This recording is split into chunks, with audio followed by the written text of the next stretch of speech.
stopped focusing on the past and started focusing on the present?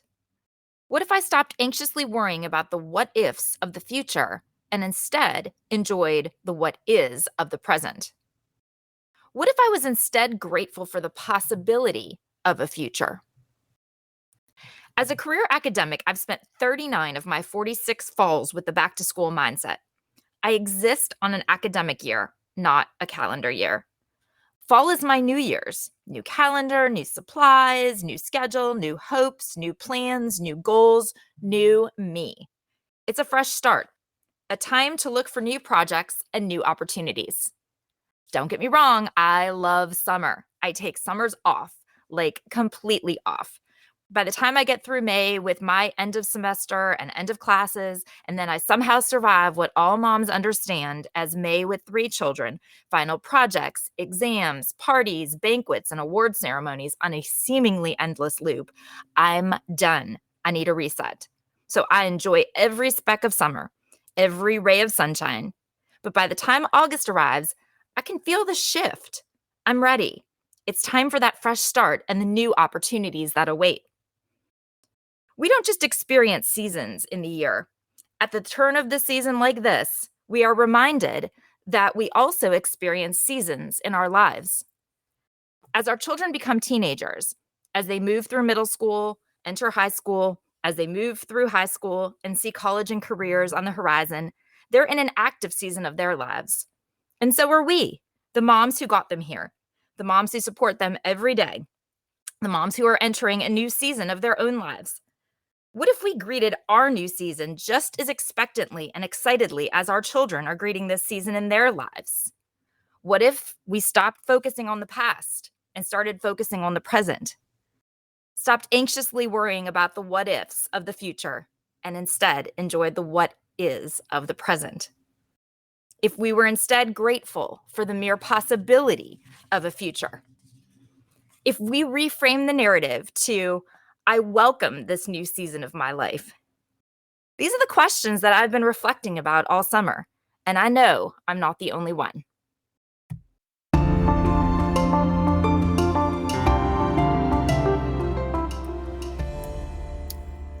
As my kids have become teens, I've gradually felt cocooned off. I thought it was just me, but then I started hearing the same from other moms who felt like their worlds had gotten much smaller. Communication changes. Our identities are becoming ours again. But who are we? The issues that we face with our teens, they aren't the ones that many of us feel comfortable talking about. And we see the finish line ahead, the point where we're supposed to let go. But our identities have been so intertwined. So many people talk about the transition to motherhood, but few talk about just how hard the transition out is and how solitary. So that's what we're going to do. Grab a cup of coffee or a glass of wine, and let's have that conversation. In this podcast, grounded in family communication theory, I share what I have learned as a communication scholar for over 20 years and what I'm learning as the mom of 3 teens. It's time to be seen beyond the frame of our children, beyond the frame of motherhood. It's time to ask, what do I want? Who do I want to be? It's time to reframe me.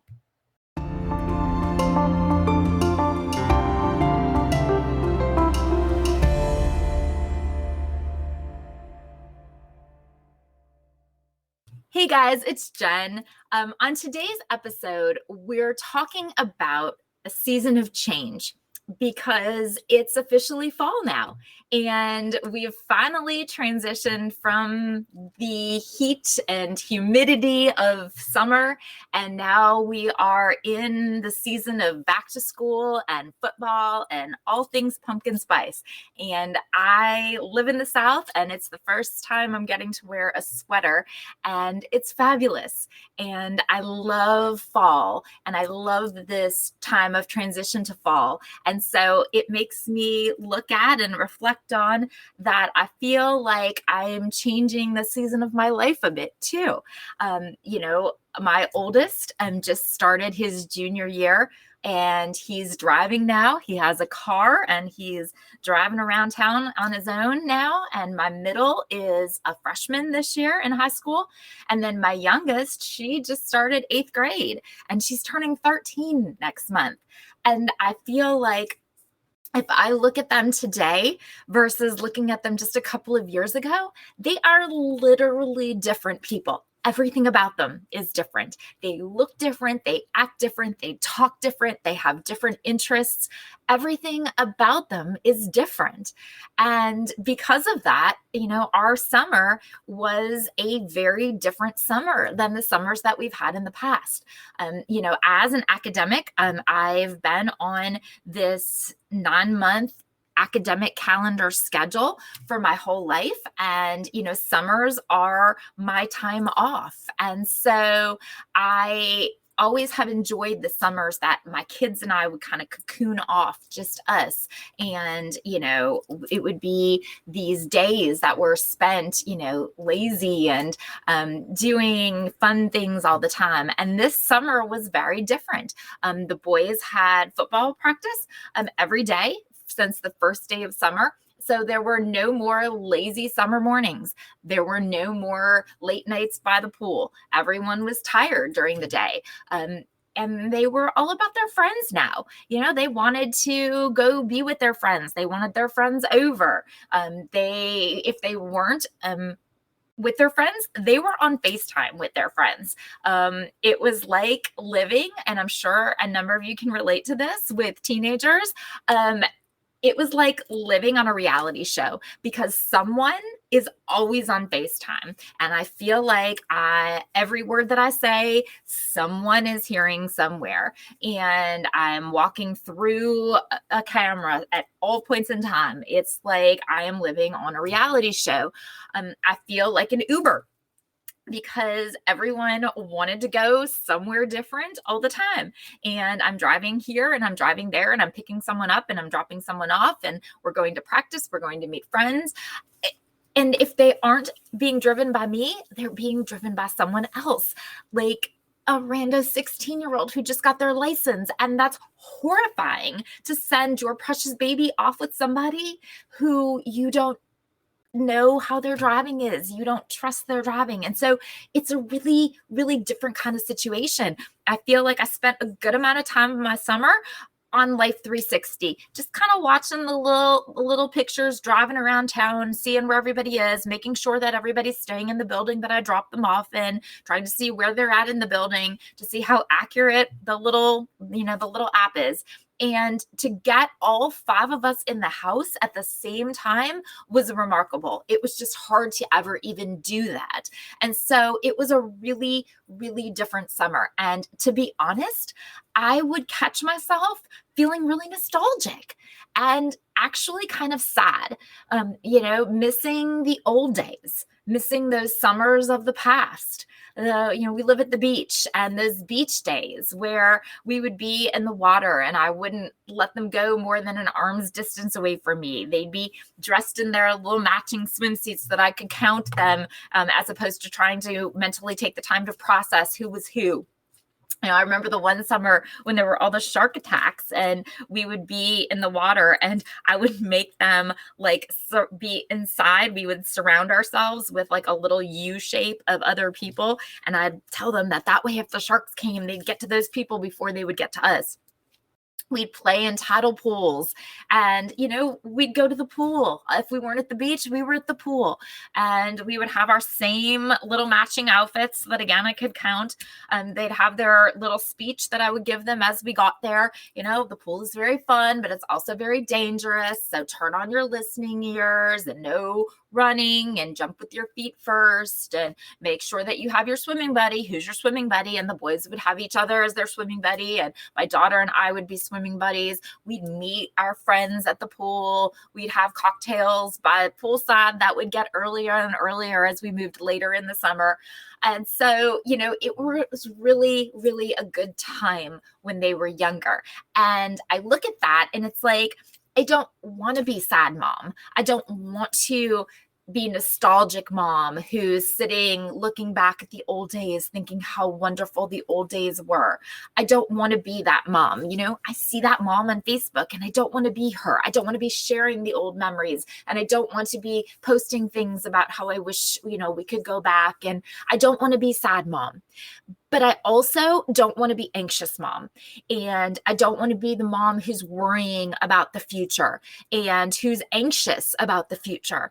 And I have a natural inclination to be that person. I'm just a worrier. By nature, I'm a worrier about everything. Am anxious about everything.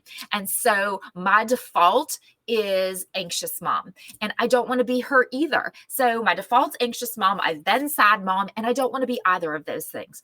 I really want to be able to embrace how great the present is, mom, if that's a thing. And so, I've practiced yoga for about 25 years now. I used to teach yoga, and I've really tried to get back into my yoga practice, and especially a meditation practice, which has allowed me to feel a lot more centered and a lot more grounded and really get a grasp on focusing instead of the future and the past, focusing on the present and really being able to put myself in where I am and be happy where I am. And so, as they get older, I think those things become more important. And we need to relearn how to be a mom. And, as I said, my kids are entirely different people. And so if they're entirely different people, then I can't try to be the same mom that I was to them when they were that other person. And so we need to, as we start to have teens, we need to relearn how to mom. And this year is the first year that I actually feel like a high school mom, like a teen mom, not a teen mom, a teenager's mom. And, it's because my kids are weighted more to the high school. And so even though I have technically been a high school mom now for 2 years, I feel like I am finally that high school mom. But to an actual new high school mom, like my my middle friends' moms, I'm the experienced one. And so a number of them have asked me questions. They ask me specifics that they don't know. What about their schedules? How do schedules work? And about classes and what classes to sign up for, and backpacks. What kind of backpacks do they carry? Do they use lockers? Clothes, we've been in uniforms for the last, 9-10 years. What kind of clothes do they wear? How does drop off work? How does pickup work? And so those real specific questions. But then I'm also seeing them navigating a lot harder issues than those backpack and drop off issues. But it's a lot easier to admit that we don't know where to park for pickup than it is to admit that we don't know how to talk to our kids anymore, or to talk to somebody and admit that our kids are making questionable decisions. And those kinds of conversations are hard to have, even with a friend. And so that's the plan for this podcast. Okay. So my goal is to establish a community in which you can feel comfortable asking those questions, because it's human nature for us to feel like we're the only ones who are having a problem. We're the only ones who are having an issue with this. Okay. But the truth is, we're all having similar issues. Okay. So even though we feel like we're the only one, we're all facing similar challenges, similar changes. We're all experiencing these things.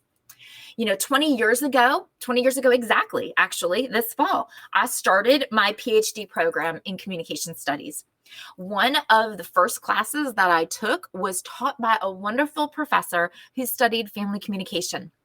I was newly married. I had just started a PhD program. I was not thinking about having a family of my own yet, and I definitely was not thinking about raising teens. So the concepts and the theories that I saw her studying and I heard her teaching, they were very abstract to me at that point. After my daughter was born, that's when I started teaching family communication. My main reason for wanting to teach family communication in my department was because I had 3 children under 3 years old, and my daughter was a preemie. So she was born at 27 weeks. And when she was born, I had a 3-year-old and an 18-month-old. And I was a tenure track professor working full time. I'm trying to reach tenure. I had a good job, and I enjoyed my job. I was paid nicely at my job. I have a wonderful husband who also had a good job, and we had a comfortable life. We had a wonderful house and security, and we lived a mile away from my parents, and we had their support, and they were a great support system with the kids. And I looked at it like I had such a good setup, and yet it was so very hard. Doing this small children thing was so hard. Every day felt really hard. And I couldn't help but think that if it feels this hard for me with this good setup that I have going, how incredibly hard must it be for people who weren't lucky enough to have the optimal conditions that I had? And so it made me really start to appreciate all of the communication, the family communication concepts that I had begun to learn so many years before, and I really wanted to share them with others. However, no more than me not getting the significance of all of this at 26, my 19 and 20-year-olds in class definitely weren't getting it the same way that I see now. They were appreciating it some, and I hope that they all filed them away in their tool belt that they can pull out at some point and say, hey, yeah, I remember I had this professor ages ago who explained this to me, and now I can totally understand how this is working. So I know how much the concept helped me to deal with my daily situations and to help me understand my interactions and my relationship with my children and in our family. And I know that they're going to help you too. And so even if you're not directly experiencing a particular situation right now, I hope that you too will file it away into your tool belt for when you do come into a situation with your teens that it's going to help out with. And then you can say, hey, I remember ages ago when I heard this podcast and this person told me, and now I understand it. So maybe that's what it's going to be. But, I understand that I have an advantage in this parenting of teen situation. I totally get I have an advantage because not only have I studied and researched and taught these concepts and theories, I also have been dealing with teens and young adults every day since I was one myself. Literally, I was 23 the first time that I taught college students. And so, I have for half of my life now, I have dealt with those 18, 19, 20-year-olds on a daily basis. And so I do think that knowing how to communicate with them, in addition to then the knowledge about family communication, has really helped me in parenting my own teens. And I would like to share that family communication with you, and then you can hopefully use it to try to understand what's going on in your own lives. All right, because there are so many issues that we face as the parents of teens. There are your basic ones. And honestly, so many of our basic issues with teens are centered around those darn phones and social media, right? First of all, you have your issues of, do I give them a phone at all? When do we let them have a phone? Or do they have a phone at all? Do they use social media? Are we allowing them to use social media? What social media are they using? Now, how am I following all of the social media and keeping track of their behavior on social media?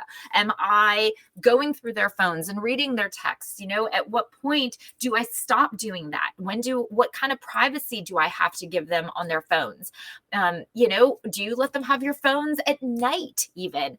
And then what are they getting from these phones and from social media? The body issues, the social issues that come from social media use, comparing themselves to others, comparing their bodies to others, comparing their lives to others, seeing people that they know and people that they don't know, how they're living their lives, seeing the people that they do know having experiences that maybe they're not having, or feeling like they're left out of experiences that their peers are having.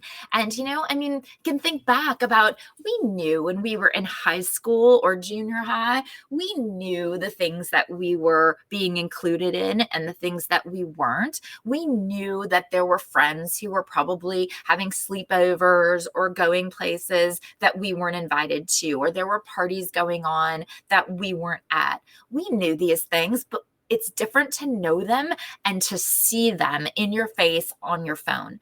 And so I think we sometimes forget how hard that social aspect is that our children are facing with social media. And also, just the pressures of maintaining a social media presence and a social circle. One that fascinates me is Snapchat, and just getting snaps and snapping people back.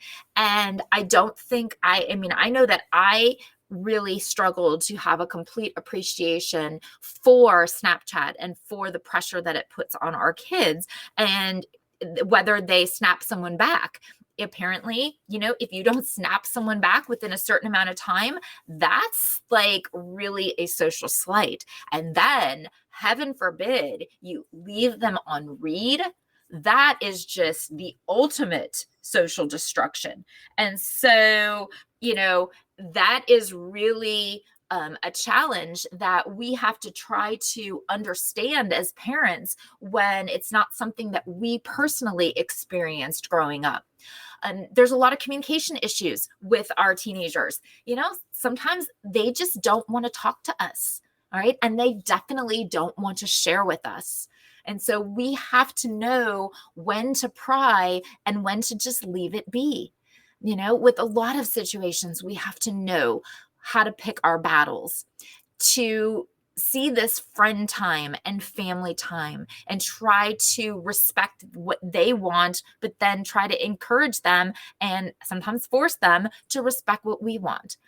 Video games. Oh my goodness. Yes. If you have a gamer in your house, the excess in the quantity of video games, what video games to let them play, sometimes the anger issues that come up and the behaviors that we see or oftentimes hear coming from upstairs, of the anger issues and the behavior that comes from playing video games, and our knee-jerk response to shut that down. But then the reality of knowing that sometimes video games, that's their social interaction. And that's a similar kind of social environment to anything else that they would be having. And so understanding the value of that and managing that. School, there are so many issues that can come up with school, right? Social issues, grades, involvement, the workload, all right? Their behavioral issues, whether it's, sassing back or it's big behavioral issues, all right?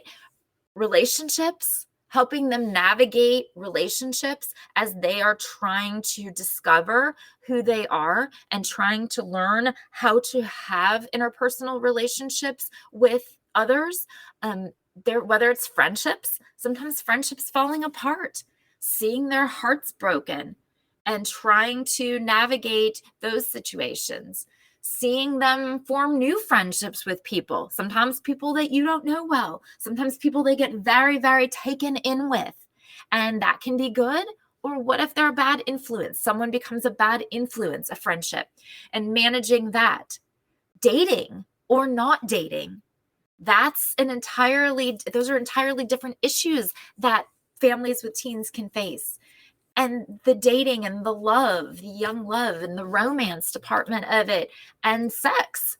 And so we are navigating those issues with teens, and then some even bigger, more seemingly unmanageable issues at times. The coming out, people, teens coming out or questioning their gender or their sexuality. Friends, having friends who are out or who are coming out. Teens having mental health issues, to the outright troublesome and really concerning behaviors like drinking and vaping and drugs, skipping school, having legal issues, or even having suicidal thoughts. Your teen's behavior affects you, and your teen's behavior affects your entire family, because a family is a social system, which means that families function within a certain range of day-to-day predictability. We all have our roles. We have our patterns of interaction. We have our behaviors, and we like to have all of these work together, right? But as you know, sometimes teenagers can be the most unpredictable. They're notoriously unpredictable. A lot of it is due to just hormones and things that are outside of their control, but their behavior, their moods, their attitudes, they're unpredictable. And families require some degree of predictability as they continually navigate and negotiate relationships with each other while they're trying to meet their goals. The family's goals might be to communicate well. It might be to perform well, right? It might be to be happy, right? Families are continually negotiating all of the relationships and interactions with each other because they're still striving to meet the same goals. Yet families evolve and change over time as members evolve and change and as they interact with each other. So when we consider family communication from a systems perspective, we need to focus on the relationships among the individual members and how these relationships and these members work together to attain their common goals, right? In systems theory, no person or no thing can be identified as being the cause of a problem. Rather, we are just trying to understand a family's situation, their problems, their ways of being, their ways of interacting. We examine the influences coming from outside of the system. We examine the behaviors of the people inside, the sequencing of events over time, and how family members all fit together. And so, looking at a family as part of systems theory, we make the assumption that all of the components, all of the people within that system are interrelated and interdependent. They work together to perform the various systems functions. So you can kind of picture your family all standing around together in a group, in a circle. And everyone has bungee cords from one to every other member in that family. Okay. Now, if one person pulls a particular way, everybody else feels it. All right. Everybody else has to shift. Everyone else has to adjust to accommodate that shift or that pull by one member of a family. Okay. And so our messages, our communication, our patterns are those interwoven interactions stretching amongst each other and throughout the family's history. So every interaction that we have in a family is not a singular event. Each message is simultaneously a response to something that's happened in the past and a stimulus for something that happens in the future. And so we have different processes that try to describe how that system can function throughout time, right? To describe the day-to-day evolution as that system tries to maintain itself and adapt to its environment through its communication patterns. Two of the processes that really, to me, epitomize parenting a teen are stability and change. Stability is that families are constantly seeking some degree of regularity and order, permanence, predictability in relationships, both outside and inside the family, to keep a relative consistency. I like when things are predictable. Okay. I'm very averse to change. Okay. One of the reasons that I'm really averse to change is because I like to know how to predict things. Like to know this same thing happens at this time of day all the time. I like routine. I like that. Okay. And as a system, families like that. They like to know how the members are going to behave. They like to know who's going to be in charge of what. What people are going to have what roles, what responsibilities. How is someone going to respond if I do this? Okay. We like to have stability. Okay.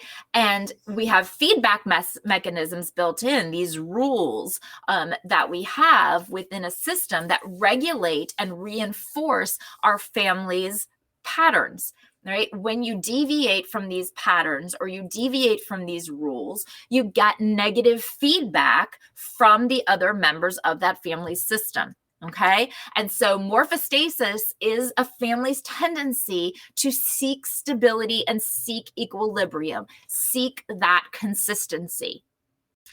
But another system process is change. And change says that families have to be flexible. The individuals, it's a social system, and the individuals are changing constantly over time. You know how I said that my children aren't the same people that they were a few years back? Neither am I, and neither is my husband. Okay. And neither are you and your families. So, because of that, we have to have some flexibility over time. But we said we don't like that. Okay. Change goes against that, right? Change is that tendency of a family system to reorganize itself and adapt new patterns in response to changes and developments within the family, to that evolution within the family.